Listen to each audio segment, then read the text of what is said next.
ಪಶ್ಚಿಮ ಏಷ್ಯಾ ಸಂಘರ್ಷದ ಸಂದರ್ಭದಲ್ಲಿ ಭಾರತ ತೆಗೆದುಕೊಂಡಂತಹ ಆ ಒಂದು ತಟಸ್ಥ ನಿಲುವೇನಿದೆ, ಆ ತಟಸ್ಥ ನಿಲುವನ್ನ ಇರಾನ್ ಹಾಡಿ ಹೊಗಳಿದೆ, ಶ್ಲಾಘಿಸಿದೆ. ಭಾರತದ ಈ ತಟಸ್ಥ ನಿಲುವಿನ ನಿರ್ಧಾರ ರಾಜತಾಂತ್ರಿಕವಾಗಿ ಸದೃಢ ಅಂತ ಹೇಳಿದೆ. ಹಲವು ರೀತಿಯ ಅಭಿಪ್ರಾಯಗಳನ್ನು ವ್ಯಕ್ತಪಡಿಸಿದರು. ಇರಾನ್ ಯುದ್ಧದ ವಿಚಾರದಲ್ಲಿ ಪ್ರಧಾನಿ ಮೋದಿ ಅವರ ಮೌನ ಬೇಕೇ ಅಂತ ಪ್ರಶ್ನೆ ಮಾಡಿದರು. ಆ ರೀತಿ ಪ್ರಶ್ನೆ ಮಾಡಿದವರೆಲ್ಲರೂ ಕೂಡ ಇರಾನ್ನ ಈ ಹೊಗಳಿಕೆಯಿಂದ ನಿರುತ್ತರಾಗಿದ್ದಾರೆ. ಒಂದು ವರದಿ ಇದೆ, ಈ ಬಗ್ಗೆ ನೋಡ್ಕೊಂಬನ್ನಿ.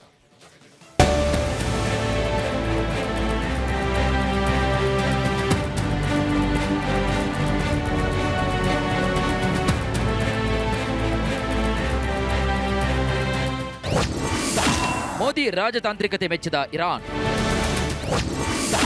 ಭಾರತದ ತಟಸ್ಥ ನೀತಿಗೆ ಇಲಾಹಿ ಬಹುಪರಾಗ್. ಮಧ್ಯ ಏಷ್ಯಾದ ಅಸ್ಥಿರ ಸಂಘರ್ಷದ ಮಧ್ಯೆ ಭಾರತವು ವಿಶ್ವಾಸಾರ್ಹ ರಾಜತಾಂತ್ರಿಕ ಶಕ್ತಿಯಾಗಿ ಸದ್ದಿಲ್ಲದೆ ಹೊರಹೊಮ್ಮುತ್ತಾ ಇದೆ. ಇರಾನ್ ಭಾರತದ ವಿಧಾನವನ್ನ ಶ್ಲಾಘಿಸಿದೆ.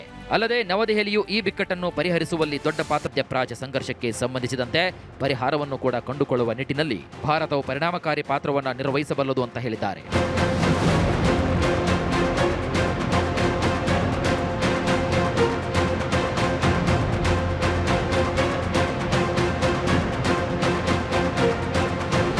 ಭಾರತೀಯ ಹಡಗುಗಳು ಹಾರ್ಮುಜ್ ಜಲಸಂಧಿಯ ಮೂಲಕ ಯಾವುದೇ ಅಡೆತಡೆಯಿಲ್ಲದೆ ಹಾದು ಹೋಗುವ ಬಗ್ಗೆ ಇರಾನ್ ಭರವಸೆ ನೀಡಿದೆ. ಈ ಮಾರ್ಗವು ಜಾಗತಿಕ ತೈಲ ಪೂರೈಕೆಯಲ್ಲಿ ಪ್ರಮುಖ ಪಾಲನ್ನು ಹೊಂದಿದ್ದು, ಯುದ್ಧ ಆರಂಭವಾದಾಗಿನಿಂದ ಇರಾನ್ ತನ್ನ ನಿಯಂತ್ರಣದಲ್ಲಿರುವಂತಹ ಈ ಜಲಸಂಧಿಯನ್ನು ಮುಚ್ಚಿದೆ. ಆದರೆ ಭಾರತದ ಯಶಸ್ವಿ ರಾಜತಾಂತ್ರಿಕ ಮಾತುಕತೆ ಫಲವಾಗಿ ಭಾರತೀಯ ಟ್ಯಾಂಕರ್ಗಳು ಈಗಾಗಲೇ ಸುರಕ್ಷಿತವಾಗಿ ಹಾರ್ಮುಜ್ ಜಲಸಂಧಿಯನ್ನು ದಾಟಿವೆ. News desk, Republic Kannada. ಪಶ್ಚಿಮ ಏಷ್ಯಾ ಸಂಘರ್ಷದ ಸಂದರ್ಭದಲ್ಲಿ ಭಾರತ ತೆಗೆದುಕೊಂಡಂತಹ ಆ ಒಂದು ತಟಸ್ಥ ನಿಲುವೇನಿದೆ, ಆ ತಟಸ್ಥ ನಿಲುವನ್ನ ಇರಾನ್ ಹಾಡಿ ಹೊಗಳಿದೆ, ಶ್ಲಾಘಿಸಿದೆ. ಭಾರತದ ಈ ತಟಸ್ಥ ನಿಲುವಿನ ನಿರ್ಧಾರ ರಾಜತಾಂತ್ರಿಕವಾಗಿ ಸದೃಢ ಅಂತ ಹೇಳಿದೆ. ಹಲವು ರೀತಿಯ ಅಭಿಪ್ರಾಯಗಳನ್ನು ವ್ಯಕ್ತಪಡಿಸಿದರು. ಇರಾನ್ ಯುದ್ಧದ ವಿಚಾರದಲ್ಲಿ ಪ್ರಧಾನಿ ಮೋದಿ ಅವರ ಮೌನ ಬೇಕೇ ಅಂತ ಪ್ರಶ್ನೆ ಮಾಡಿದರು. ಆ ರೀತಿ ಪ್ರಶ್ನೆ ಮಾಡಿದವರೆಲ್ಲರೂ ಕೂಡ ಇರಾನ್ನ ಈ ಹೊಗಳಿಕೆಯಿಂದ ನಿರುತ್ತರಾಗಿದ್ದಾರೆ. ಒಂದು ವರದಿ ಇದೆ, ಈ ಬಗ್ಗೆ ನೋಡ್ಕೊಂಬನ್ನಿ.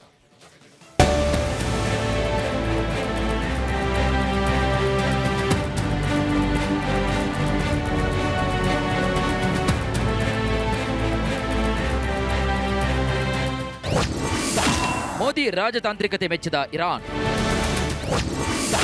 ಭಾರತದ ತಟಸ್ಥ ನೀತಿಗೆ ಇಲಾಹಿ ಬಹುಪರಾಗ್. ಮಧ್ಯ ಏಷ್ಯಾದ ಅಸ್ಥಿರ ಸಂಘರ್ಷದ ಮಧ್ಯೆ ಭಾರತವು ವಿಶ್ವಾಸಾರ್ಹ ರಾಜತಾಂತ್ರಿಕ ಶಕ್ತಿಯಾಗಿ ಸದ್ದಿಲ್ಲದೆ ಹೊರಹೊಮ್ಮುತ್ತಾ ಇದೆ. ಇರಾನ್ ಭಾರತದ ವಿಧಾನವನ್ನ ಮಧ್ಯಪ್ರಾಚ್ಯ ಸಂಘರ್ಷಕ್ಕೆ ಸಂಬಂಧಿಸಿದಂತೆ ಪರಿಹಾರವನ್ನು ಕೂಡ ಕಂಡುಕೊಳ್ಳುವ ನಿಟ್ಟಿನಲ್ಲಿ ಭಾರತವು ಪರಿಣಾಮಕಾರಿ ಪಾತ್ರವನ್ನು ನಿರ್ವಹಿಸಬಲ್ಲದು ಅಂತ ಹೇಳಿದ್ದಾರೆ.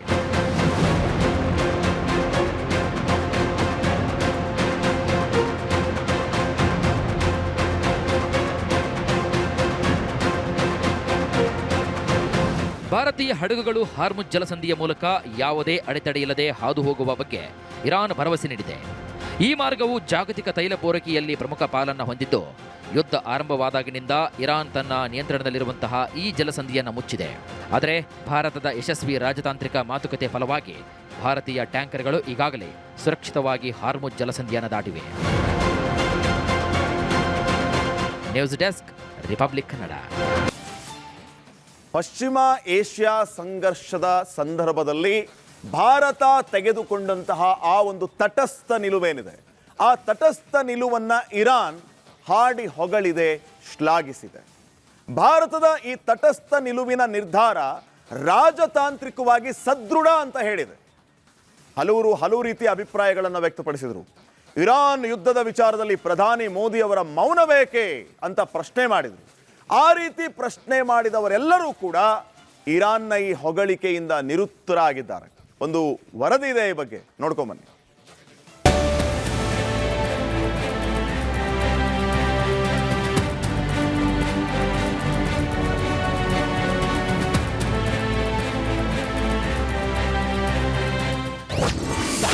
ಮೋದಿ ರಾಜತಾಂತ್ರಿಕತೆ ಮೆಚ್ಚಿದ ಇರಾನ್, ಭಾರತದ ತಟಸ್ಥ ನೀತಿಗೆ ಇಲಾಹಿ ಬಹುಪರಾಗ್. ಮಧ್ಯ ಏಷ್ಯಾದ ಅಸ್ಥಿರ ಸಂಘರ್ಷದ ಮಧ್ಯೆ ಭಾರತವು ವಿಶ್ವಾಸಾರ್ಹ ರಾಜತಾಂತ್ರಿಕ ಶಕ್ತಿಯಾಗಿ ಸದ್ದಿಲ್ಲದೆ ಹೊರಹೊಮ್ಮುತ್ತಾ ಇದೆ. ಇರಾನ್ ಭಾರತದ ವಿಧಾನವನ್ನ ಶ್ಲಾಘಿಸಿದೆ. ಅಲ್ಲದೆ ನವದೆಹಲಿಯು ಈ ಬಿಕ್ಕಟ್ಟನ್ನು ಪರಿಹರಿಸುವಲ್ಲಿ ಮಧ್ಯಪ್ರಾಚ್ಯ ಸಂಘರ್ಷಕ್ಕೆ ಸಂಬಂಧಿಸಿದಂತೆ ಪರಿಹಾರವನ್ನು ಕೂಡ ಕಂಡುಕೊಳ್ಳುವ ನಿಟ್ಟಿನಲ್ಲಿ ಭಾರತವು ಪರಿಣಾಮಕಾರಿ ಪಾತ್ರವನ್ನು ನಿರ್ವಹಿಸಬಲ್ಲದು ಅಂತ ಹೇಳಿದ್ದಾರೆ.